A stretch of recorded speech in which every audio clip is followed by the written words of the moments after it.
Dalam dinamika politik dan ekonomi Indonesia, pergantian pejabat publik selalu menjadi sorotan, terlebih ketika menyangkut posisi strategis seperti Menteri Keuangan.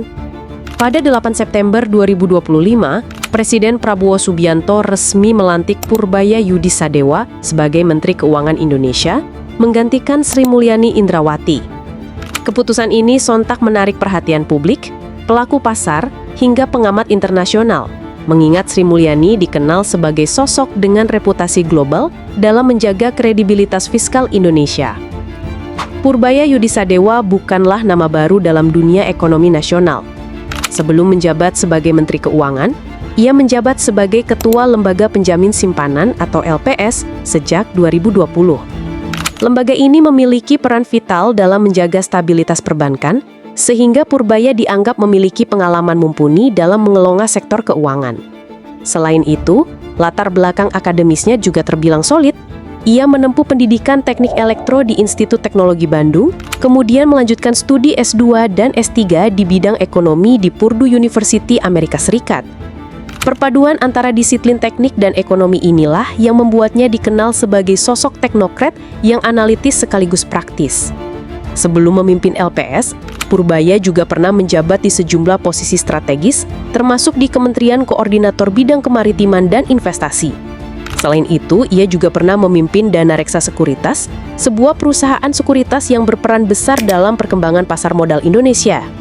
Dengan pengalaman lintas sektor, Purbaya dinilai memiliki perspektif yang luas, tidak hanya di ranah fiskal, tetapi juga di bidang investasi dan pasar keuangan.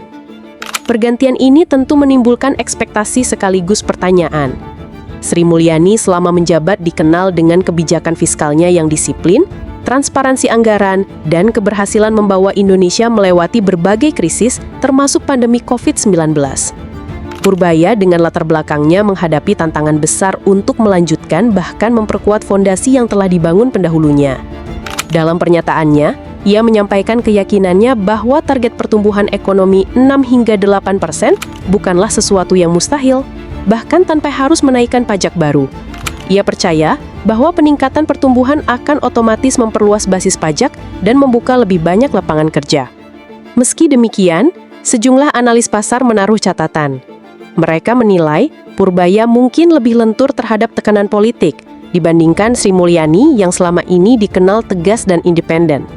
Hal ini dikhawatirkan dapat membuka ruang bagi kebijakan fiskal yang lebih ekspansif, namun beresiko pada stabilitas jangka panjang. Reaksi pasar pun menunjukkan kehati-hatian.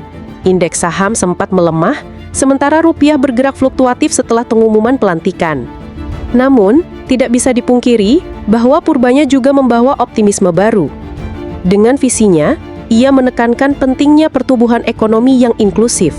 Menurutnya, ketika masyarakat memiliki pekerjaan dan kebutuhan hidup tercukupi, potensi gejolak sosial bisa ditekan secara alami. Strategi ini menegaskan bahwa kebijakan fiskal ke depan tidak hanya soal angka-angka di atas kertas, tetapi juga dampaknya langsung pada kesejahteraan rakyat. Akhirnya, pergantian dari Sri Mulyani ke Purbaya Yudi Sadewa adalah bagian dari perjalanan panjang ekonomi Indonesia.